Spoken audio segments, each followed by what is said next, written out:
Iyon na naman nga ni ang ginibo kong ini pagtapos may hali pagsaod. So hali nga ni kami saod kang kasubagong udto ta nagbakal nga ni kami kibagas buda mga soft drinks na halos tulong kaon nga ni naubos kan adlaw na ini. So bali na isipan ko na nga ni magkakanta medyo una-una ako medyo nagburok-budok na nga na sa kuyang tamindos. Kaya naisipan kong magkaon sa nabilo magmukbang kan tulong. Si bubog na magaro braso ki tawo. So bali nga na uyan na nga ni kung nahiling man nga ni nindo. Dakrakulaon nga niya, no? Tapos, aram ko naman nga may mga komentaryo dyan sa gilid kang nalin na ang pantula ko nasa ibang laganan. Kaya yan ang tawyo na nasa 40 lada ang kinagong labuyo. So, panoodin ninyo. Yan. So, balik ko mapapansin nga nindo ang kinaputan ko itong nasa bote. Aram po, iguanan naman dyan kimadadag ka. Oh, muraga na sa kuyang shot glass dyan. Kumain siya nindo, hali pa na Hong Kong. Oh, yan, pati stainless nga na sa kuyang baso. Ito nga, dawa ibartikal mo, dahil lamang mapasa. Kung mahilinganin ninyo dyan, ang sa kuya nga na tamindos, medyo butogo na nga naman, halos dahil na nga ako naka-exercise naman. Ang na-exercise ko na sa nangani. Pero may halos burubang na sana, halos higda naman sa nangani ang exercise ko. Dahil nakabangon nga, dahil naka-jogging ta, halos puro sibaw na nasa isip. Kaya dipisilon talaga pirmi pag nasa harong sa napirmi, ta puro sibaw ng pag-isip. Kaya nagumukbang na sa nangani ako sira, ta haluin ng panahon dahil ako nakamukbang kitawo. Ay, tama na, dahil ako nakamukbang kitawo. Dahil joke lang.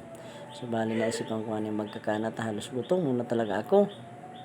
Tahali ako sa out, bata lintan traffic ko na sa out, may parig pangani pa lang dyan sa Kupi College. Kaya medyo nagliko ngani kami, Jesus, mainiton, bataan sa kuya ngani sidecar, dahil pangani kaya to. Kaya naglibot kami nga ray, so bali nagbakal ngani pala na akong bagas, duman ako nagbakal ki ano, ki Ate Glinda Bilyisa. Shoutout sa mo dyan, Ate Glinda Bilyisa.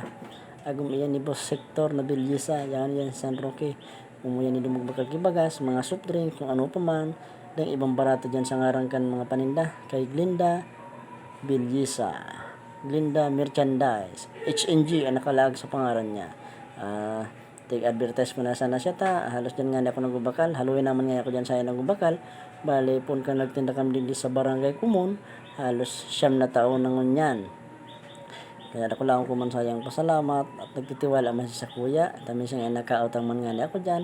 Halos nakautang ako niya 5 pidasong sim para lang din sa kuya na harong. Kaya salamat tabi sa mga Tiglinda, Boss Sector. Ako lang salamat. O yan. Medyo nga nakakog na nga ako digdi. Kaya kinuha ko na nga anyaon dyan sa loob kang buting. Yan kaya ko na nga ito. Yan ang oras ko na pang tulak pag nahakog.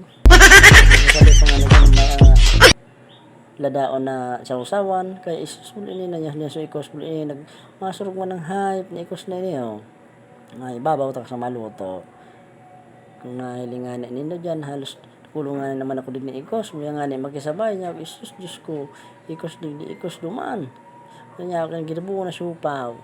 Shout out pala sa emo diyan Bayaw Anthony GC sa iba Sambales Bangan Talinga. Shout out sa inyo lahat. Ayan kitang-kita nyo naman ang aking pantulak. Ginagawa nyo ba yan? Yan ang masarap pantulak. Iwas bulon Sino mo may pusa Naamoy kasi nila yung yung isda na inano ko.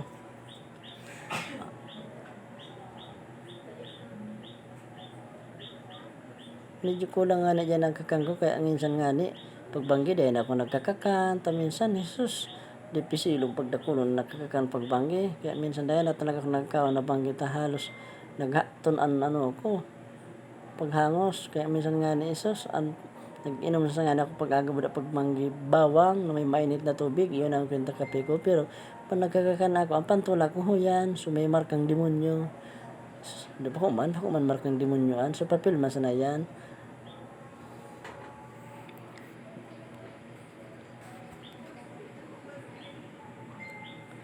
So, bali ito nga na dyan na nakakan ko. Kaya yun, nasa nga hanggang digniya sa video kong ini. Salamat!